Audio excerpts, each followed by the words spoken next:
Most people never win the day. That's the hard truth. Not because the day is against them, not because life is cruel, but because they lose the first hour before their feet ever hit the floor. I've watched it for decades. Good people, smart people, talented people, waking up already behind, waking up already tired, waking up already defeated, and they wonder why nothing changes. They wonder why the years keep passing and the life they wanted keeps drifting further away. Let me tell you something, my friend. The morning is not just a part of the day. The morning is the day. Whoever wins those first 60 minutes tends to win the next 16 hours. And whoever loses them tends to lose everything that follows.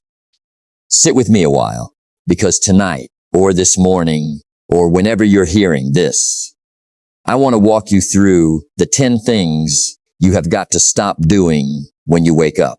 10 small habits that are quietly stealing your life. And I'll tell you what nobody told me about the 10th one, because it's the one that finally broke me free. Here's the thing.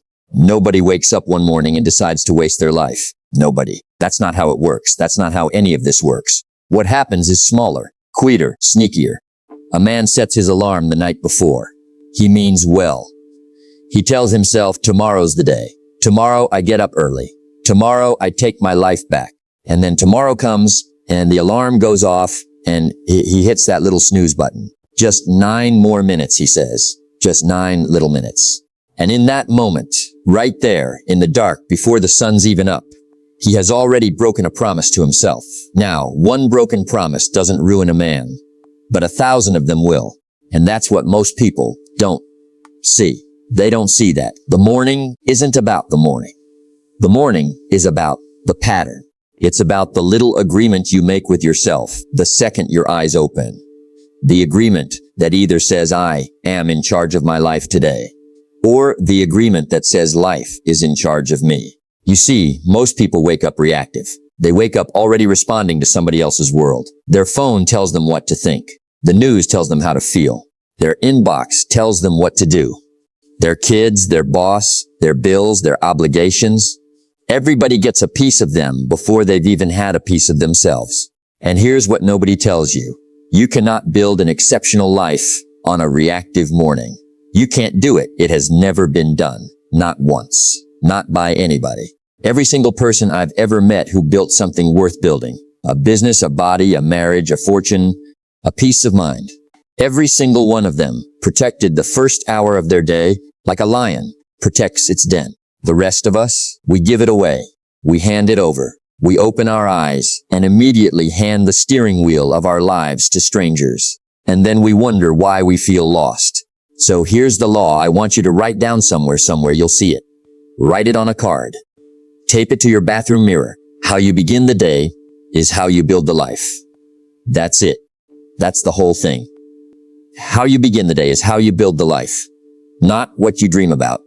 Not what you plan for someday. What you actually do in the first 60 minutes of consciousness, repeated across a decade. That is who you become. You don't rise to your goals. You fall to your mornings. Let that one sit for a second. You don't rise to your goals. You fall to your mornings. I once knew a man named Walter. Now, this was years ago, back when I was still finding my own way. Walter was a mailroom clerk at a company I did some work with. Nothing glamorous. Simple job. Simple pay. Sorted envelopes. Ran packages. Punched a clock. He had a wife, 2 kids, a little house with a screen door that never quite closed right. And Walter had a dream. Walter wanted to own his own printing shop. Small one. Something he could pass down to his boys. He'd talk about it every time I saw him. His eyes would light up. He'd say, one of these days, one of these days. But Walter had a morning problem. And I didn't understand it until I stayed at his house one weekend when I was passing through town. His alarm went off at 6:30. He hit snooze.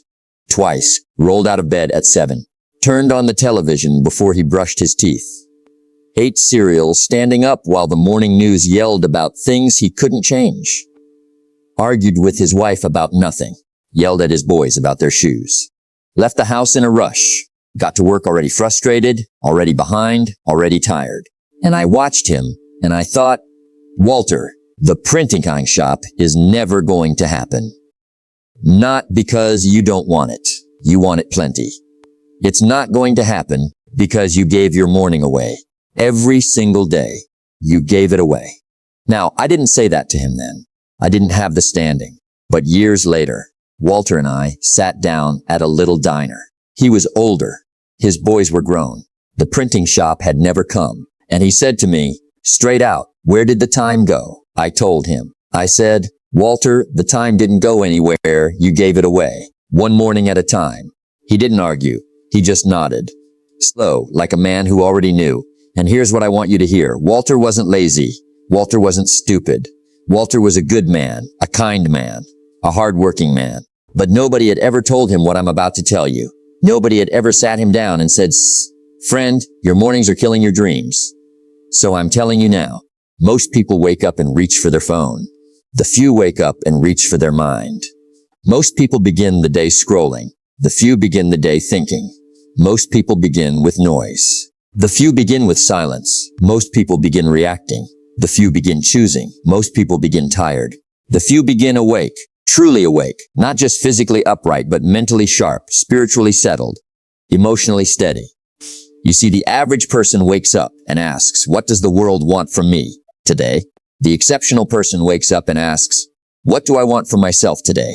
Same morning, same hours, same 24 ticks of the clock, two completely different lives.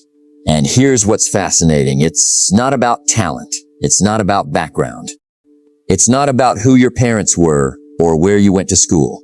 It's about which question you ask the moment your feet hit the floor. The crowd asks, how do I get through this day? The few ask, how do I get the most out of this day? The crowd asks, when is this going to be over? The few ask, what am I becoming while I do this? Same family, same opportunities, same starting point, different mornings, different lives. You can't wake up like the crowd and expect to live like the few. You can't. It has never worked. It will never work. Now, let me share something with you. Something it took me too many years to learn. The morning is not just about productivity. The morning is about identity. See, that's the key. Most people think if they just had a better morning routine, they'd get more done. And that's true, as far as it goes. But that's the surface. That's the shallow water. The deep water is this. The way you spend your first hour tells your subconscious mind who you are. Wake up and hit snooze 3 times, and your mind writes down, we are a person who breaks promises to ourselves. Wake up and scroll for 40 minutes, and your mind writes down, we are a person controlled by outside noise. Wake up complaining, and your mind writes down, we are a victim of our life. But wake up and move your body, even a little, and your mind writes down, we are a person who takes care of ourselves. Wake up and read 10 pages of something wise, and your mind writes down, we are a person who is growing. Wake up and sit in stillness for 5 minutes and think about the day ahead, and your mind writes down, we are a person in charge of our own life. Every morning is a vote. Every single one. You are casting a ballot for who you want to become. And after 10,000 mornings, the votes are counted. And the person you have become is the person you voted for, whether you meant to or not. This is the part most people miss. They think change is a big event, some big moment, some crossing of a bridge. It isn't. Change is a slow accumulation of small mornings. Change is compounding. Change is the interest paid on the deposits you make before breakfast. And I'll tell you something else. And this is the part I told you I'd come back to. The reason most people never change isn't because they don't know what to do. They know. You know. We all know. The reason is that they don't do it before the world starts pulling on them. Once the phone rings, once the emails come in, once the kids need something, once the boss calls, the day is no longer yours. It belongs to everyone else. So if you don't take the morning back, you don't take your life back. Ever. Your income will rarely exceed your personal development. And your personal development will rarely exceed the quality of your mornings. So ask yourself, and I want you to sit with these. Don't rush through them. When was the last time you woke up on purpose? Not just physically, on purpose, with a plan, with a reason, with a clear picture of who you were about to be that day. When was the last time you gave the first 30 minutes of your morning to yourself before you gave it to a screen? When was the last time you read a single page of something that would make you wiser before you read a single word of something that would make you angrier? When was the last time you moved your body before the world moved you? When was the last time you said out loud what you were going to accomplish that day, before the day had a chance to tell you what you weren't going to accomplish? If you can't remember, that's not shameful. That's just information. And information is where change begins. Now let's get into it. 10 things you have stopped doing every morning. 10 habits that are stealing your life a sunrise at a time. I'll tell you all 10. But there's one more thing I want you to hold on to before we finish. One thing about the 10th habit that most people never see coming. Keep listening. Number 1. Stop hitting the snooze button. I know. It feels harmless. 9 more minutes. 9 more little minutes. What could it hurt? Here's what it hurts. Every time you hit that button, you are training your brain that your word means nothing. You set that alarm the night before because last night's version of you had a plan. Last night's version of you was clear-eyed and committed. And this morning's version of you overruled him. Now, some people will say, well, I just need the extra sleep. No, you don't. If you needed the extra sleep, you would have gone to bed earlier. You knew when you set that alarm what it was going to feel like. You knew. Hitting snooze is the first lie of the day. And you cannot build a truthful life on a foundation of morning lies. When that alarm goes off, your feet hit the floor. That's the deal. No negotiation, no debate, feet on the floor. Because here's the thing.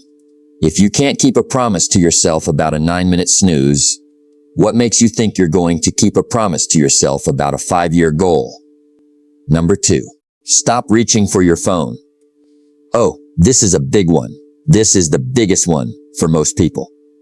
The average person picks up their phone within 30 seconds of opening their eyes. Some do it before their eyes are even fully open. Their thumb finds that glass before their mind finds itself. And what happens? Somebody else's worries flood in. Somebody else's crisis. Somebody else's outrage. Somebody else's opinions about a world you can't even control yet because you haven't gotten out of bed. Let me tell you something. Your mind in the first 15 minutes after waking is the most fertile soil it will be all day. Whatever you plant there grows fast. Plant a scroll of bad news, and you'll harvest anxiety by lunchtime. Plant a stream of other people's success posts, and you'll harvest jealousy by noon. Plant a fight with a stranger in a comment section, and you'll harvest bitterness for the rest of the day. The soil doesn't care what you plant. It just grows what you give it. So give it something worthy. Here's my rule, and I'll offer it to you as a gift. No phone for the first hour. Not the first hour of work.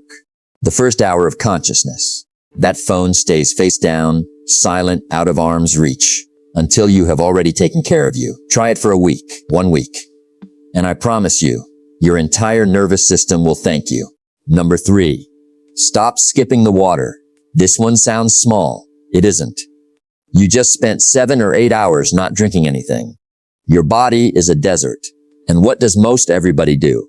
Reaches for coffee, slams caffeine into an empty, dehydrated system. Here's what nobody tells you. Water first. Always water first. Big glass. Slow drink. Before the coffee, before the food, before the news. You are watering the plant before you expect it to bloom. You wouldn't try to start a car with an empty tank. Don't try to start a body that way either. Number 4, stop letting other people's voices in before your own. Now, this connects to the phone, but it goes deeper. Most people wake up and immediately let strangers into their head. The news anchor, the podcast host, the social media influencer, the angry commenter, the doom scrolling algorithm. You know what they're doing? They're getting to shape your mood, your beliefs, and your worldview before you've even said a single word to yourself. Let me ask you something. If you wouldn't let 10 strangers into your bedroom to yell at you while you brushed your teeth, why do you let them do it through a screen? Here's the discipline. First voice you hear in the morning should be your own. Even if it's just a whisper. Even if it's just, today I am going to be steady. Today I am going to be present. Today I am going to be the kind of man, the kind of woman my 10-year-old self would be proud of. Your voice first. Everybody else can wait. Number 5. Stop starting the day without a plan. I once knew a young woman, sharp as a tack, worked in real estate, could sell ice to an Eskimo. But she was always exhausted, always behind, always overwhelmed. She'd say to me, I just don't have enough hours in the day. I asked her one time, tell me what you did this morning before 9 a.m. She thought about it.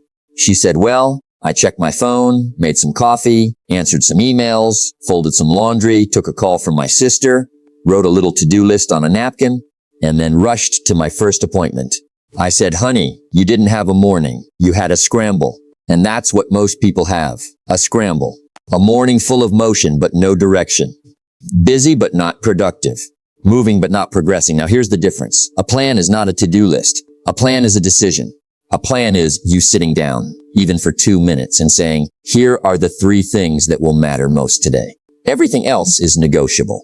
These 3 are not. Motion is not progress. Busyness is not productivity. Activity is not achievement. A man with a plan gets more done by 10 a.m. than a scrambling man gets done all day. Not because he's smarter, because he decided. He decided before the day tried to decide for him. Number 6, stop complaining. Oh, this one is hard. This is the one most people can't hear.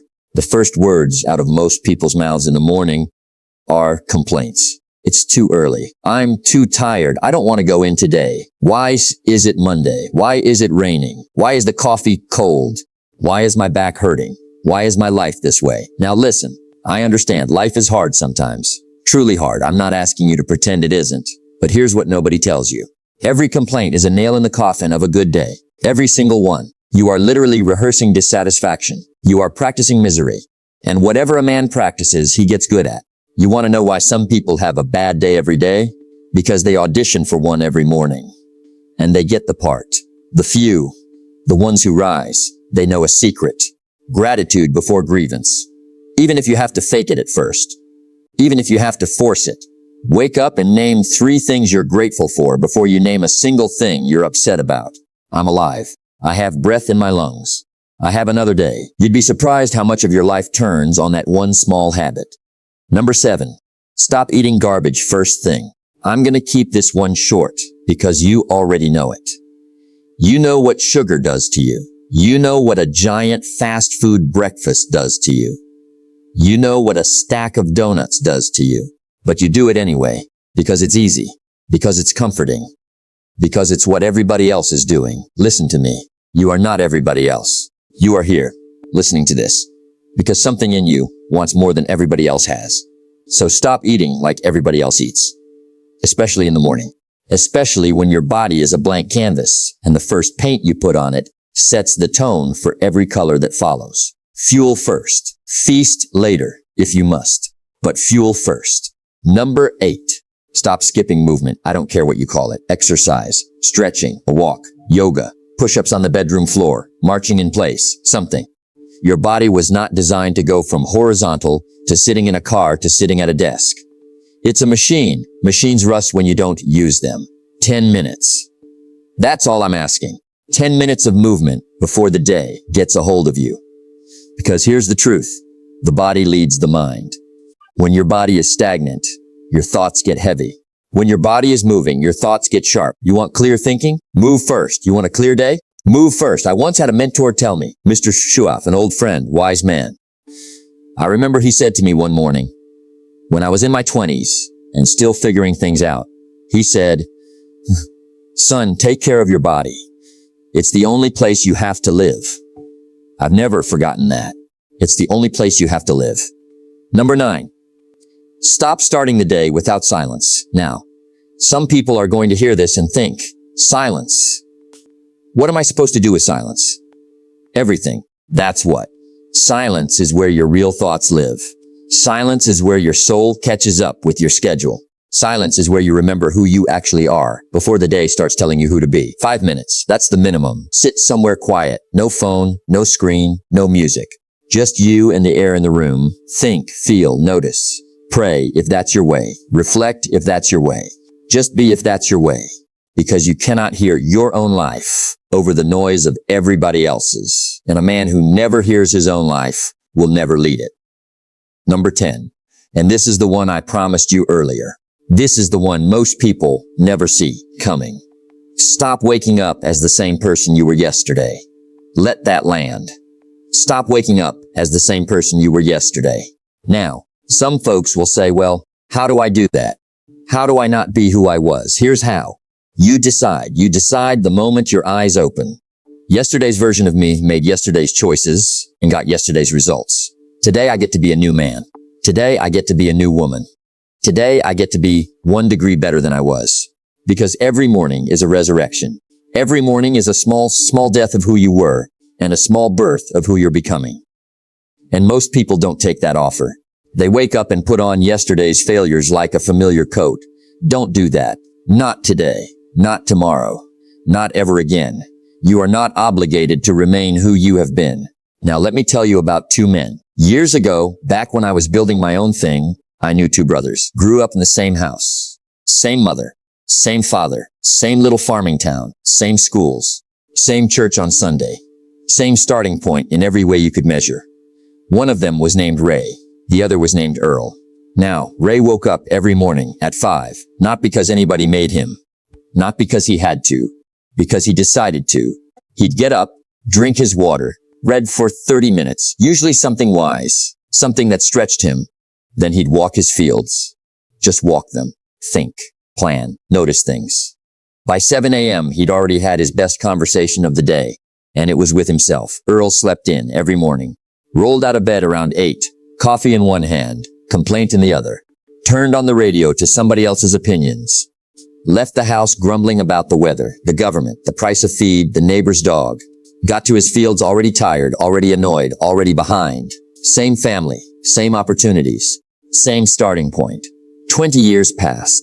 Just 20 years, not a lifetime. 20 years. Ray owned 3 farms. Ray had built a business that his sons were proud to inherit. Ray had money in the bank, peace in his marriage, and a mind sharp as the day he graduated high school. Earl was still on the same little piece of land, still tired, still behind, still complaining about the price of feed. His wife had left him. His health was failing. And he had a look in his eye that I'll never forget. The look of a man who suspects somewhere deep down that his life could have been different. I saw them both at a funeral one year. An uncle of theirs had passed, and I remember thinking same blood, same bones, same beginning, different mornings, different lives. Now, Mr. Show Off, that old mentor of mine I mentioned, he used to say something about this. He said, you don't get in life what you want. You get in life what you are, and who you are is decided one sunrise at a time. You don't get in life what you want. You get in life what you are. And who you are is decided one sunrise at a time. The pain of discipline weighs ounces. The pain of regret weighs tons. Ray chose the ounces. Earl chose the tons. And neither one of them thought they were choosing anything at all. They were just having a morning. But every morning is a choice. Every single one. And the ones we don't call choices, those are the ones that shape us the most. So here's my challenge to you. And I mean this. Not as a suggestion, as a challenge from one friend to another across this table. Tomorrow morning, do this. Just tomorrow.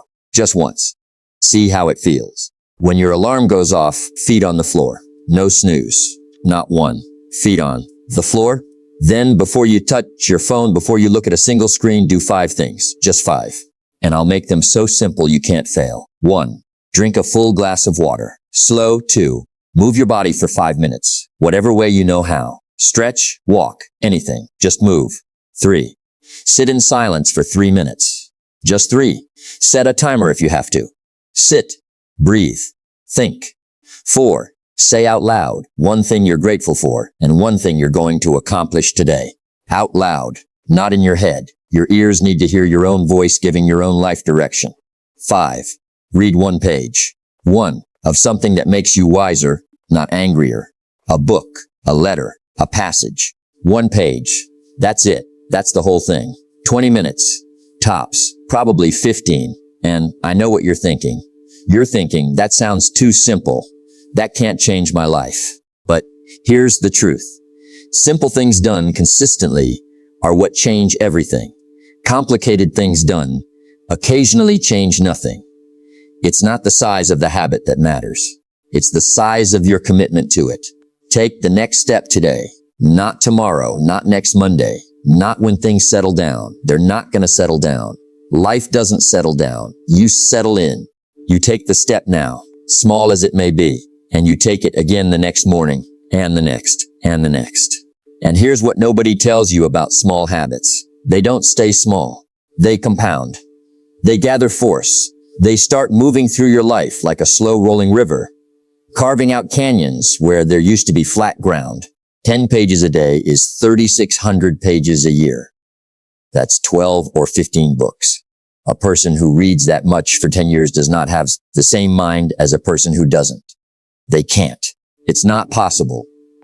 5 minutes of movement a day, every morning, for a decade, that's a different body, a different back, a different set of shoulders to carry your life on. 3 minutes of silence a day. That's a different soul. You don't have to change your whole life tomorrow. You just have to change your morning. And your morning, time over time, will change everything else. Now, let me leave you with this. And I want you to hear me carefully, because these are the words I would want somebody to have told me 30 years earlier than I heard them. You are not stuck. You are not broken. You are not too far gone. You are not too old, too tired, too behind. You are one morning away. That's it. That's all it is. You are one morning away from the beginning of a completely different life. Most people will never hear these words. Most people will keep hitting snooze. Most people will keep grabbing the phone. Most people will keep complaining and scrolling and scrambling and eating garbage and skipping the movement and drowning out the silence and waking up as yesterday's version of themselves for another 30 years. But you are not most people. You are here. You are listening. You are the kind of person who seeks out the voice that tells them the truth. Even when the truth is uncomfortable, that already puts you in a different category. That already puts you with the few. And the few know something the crowd doesn't. The few know that the life you want is not out there somewhere.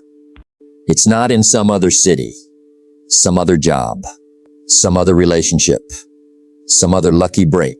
The life you want is inside the person you are willing to become. And the person you are willing to become is decided every morning in the first hour before the world starts pulling on you.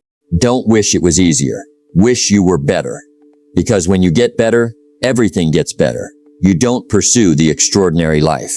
You attract it by the person you become in the ordinary mornings when nobody is watching. So set the alarm tonight. And when it goes off tomorrow, feet on the floor, water, movement, silence, gratitude, one page, your voice before anybody else's. Do that for 30 days, and I'll tell you what will happen. You won't recognize yourself, not entirely. There'll be something in your eyes that wasn't there before, a steadiness, a quiet certainty, a look that says, I am the one in charge of my life now. That's not a fantasy. That's not motivation.